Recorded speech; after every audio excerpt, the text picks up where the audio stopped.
everyone, welcome back to the another episode.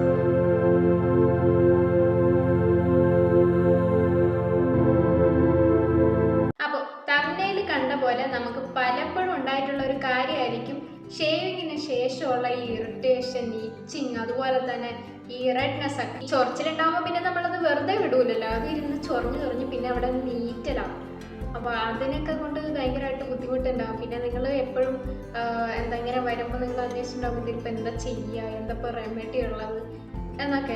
പക്ഷേ അത് ഉണ്ടാവേണ്ടിയിരിക്കേണ്ട കുറച്ച് കാര്യങ്ങളും പറഞ്ഞു തരാനും അതുണ്ടായി കഴിഞ്ഞാൽ ഇനി എന്തൊക്കെ ചെയ്യേണ്ടതെന്നും ഉള്ള കാര്യങ്ങൾ ഞാൻ പറഞ്ഞു തരാം.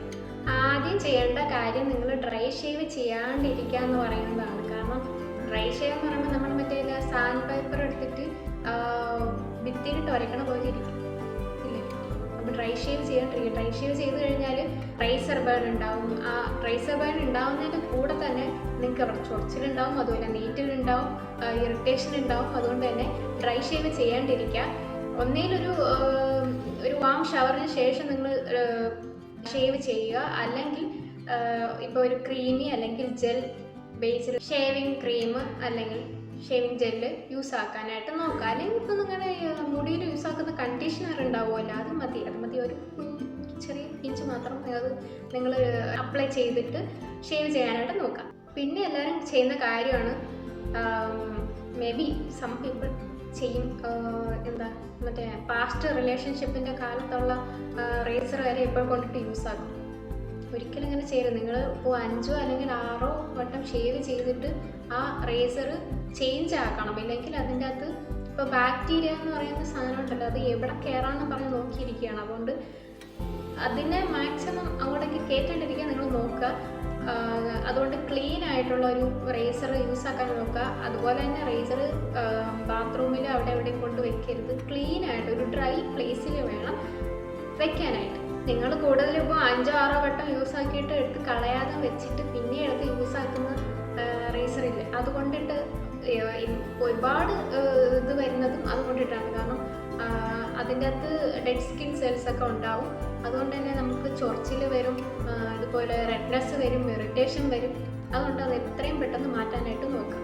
നിങ്ങൾ ഇപ്പോഴും ഹെയർ വളരുന്ന ഡയറക്ഷൻ്റെ ഓപ്പോസിറ്റ് ഡയറക്ഷനാണ് ഷേവ് ചെയ്യുന്നത് എന്നാൽ കൺഗ്രാജുലേഷൻ, നിങ്ങൾക്ക് ഇനിയും കുറച്ച് പണികൾ വരാനിരിക്കുന്നതേ ഉള്ളൂ. ആ ഹെയർ വളരുന്നതിൻ്റെ ഓപ്പോസിറ്റ് ഡയറക്ഷനിലിട്ട് ഷേവ് ചെയ്താൽ സൂപ്പർ ക്ലോസ് ഷേവ് ആയിരിക്കും നിങ്ങൾക്ക് കിട്ടുന്നത്. കാരണം ഒറ്റ ഷേവ് തന്നെ നിങ്ങൾ വിചാരിക്കുന്നു പെട്ടെന്ന് തന്നെ ഹെയർ റിമൂവ് ആയില്ല, ആ നല്ല പരിപാടിയല്ലേ. അപ്പം നിങ്ങൾ വീണ്ടും ആ ഹെയർ വളരുന്നതിൻ്റെ ഓപ്പോസിറ്റ് ഡയറക്ഷനിലിട്ട് തന്നെ ഷേവ് ചെയ്തുകൊണ്ടിരിക്കും. ഗൈസ്, ആ ഹെയർ ഫോളിക്കിൾസിൻ്റെ വെറുപ്പെങ്കിലും നിങ്ങൾ മേടിച്ച് കൂട്ടാണ്ടിരിക്കുക. അതുകൊണ്ട് ഹെയർ വളരുന്ന ഡയറക്ഷനിൽ തന്നെ ഷേവ് ചെയ്യാനായിട്ട് ശ്രദ്ധിക്കുക. നിങ്ങൾ സാധാരണ ഷേവ് ചെയ്യുന്നതിൻ്റെ കുറച്ചും കൂടെ അധികം ടൈം എടുക്കുമെന്നേ ഉണ്ടാവുള്ളൂ. പക്ഷേ എത്ര ടൈം എടുത്താലും നിങ്ങളുടെ ഈ ഇറിറ്റേഷനും ഈ ഇച്ചിങ്ങും ഈ റെഡ്നെസ് ഒക്കെ ഒന്ന് കുറഞ്ഞു കിട്ടും. അതുകൊണ്ട് തന്നെ എപ്പോഴും ഒരേ ഡയറക്ഷനിൽ തന്നെ ഷേവ് ചെയ്യാനായിട്ട് ശ്രദ്ധിക്കണം.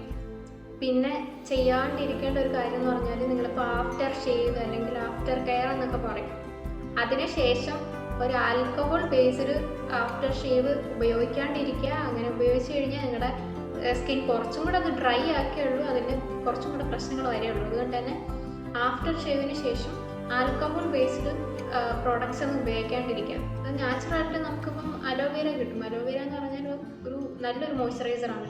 അല്ലെങ്കിൽ നിങ്ങൾക്കിപ്പം ഫ്രാഗ്രൻസ് ഫ്രീ ആയിട്ടുള്ള മോയ്സ്ചറൈസേഴ്സ് യൂസ് ആക്കാം. ഇപ്പം നിങ്ങൾക്ക് അലോവേര പോലെ തന്നെ യൂസ് ആക്കുന്ന വേറൊരു സംഭവമാണ് കോക്കനട്ട് ഓയിൽ എന്ന് പറയുന്നത്. കാരണം അത് നിങ്ങളുടെ വീട്ടിൽ തന്നെ അവൈലബിൾ ആയിട്ടുള്ളൊരു സാധനമാണ്. ഇപ്പം നിങ്ങളുടെ കയ്യിൽ മോയ്സ്ചറൈസർ, ഇപ്പം ഫ്രാഗ്രൻസ് ഫ്രീ ആയിട്ടുള്ള മോയ്സ്ചറൈസർ ഇല്ല, അല്ലെങ്കിൽ ഫ്രാഗ്രൻസ് ഫ്രീ ആയിട്ടുള്ള ഒരു ലോഷൻ ഇല്ല, അങ്ങനെയൊക്കെ ആണെങ്കിൽ ഇപ്പം നിങ്ങൾക്ക് ഈസിലി അവൈലബിൾ ആയിട്ടുള്ള കാര്യമാണ് അലോവേര അല്ലെങ്കിൽ കോക്കനട്ട് ഓയിൽ. ഇതൊക്കെ നല്ല മോയ്സ്ചറൈസർ അല്ലെങ്കിൽ മോയ്സ്ചറൈസിങ് ഇഫക്റ്റ് തരുന്ന സംഭവങ്ങളാണ്.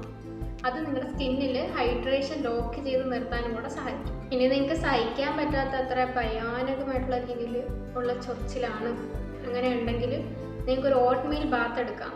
അത് എങ്ങനെ പ്രിപ്പയർ ചെയ്യേണ്ടതെന്ന് വെച്ചാൽ, ഒരു കപ്പ് ഓട്സ് എടുക്കുക. ആ ഓട്സ് നന്നായിട്ട് പൊടിച്ച് അതിനെ പൗഡർ രൂപത്തിലാക്കിയിട്ട് വാം വാട്ടറിലേക്ക് ഇടുക. വാം വാട്ടറാണ്, ഹോട്ട് വാട്ടറല്ല. ഹോട്ട് വാട്ടർ എടുത്താൽ പൊള്ളിപ്പോകും ഗൈസ്. അതുകൊണ്ട് തന്നെ വാം വാട്ടർ എടുക്കാനായിട്ട് ശ്രദ്ധിക്കാം.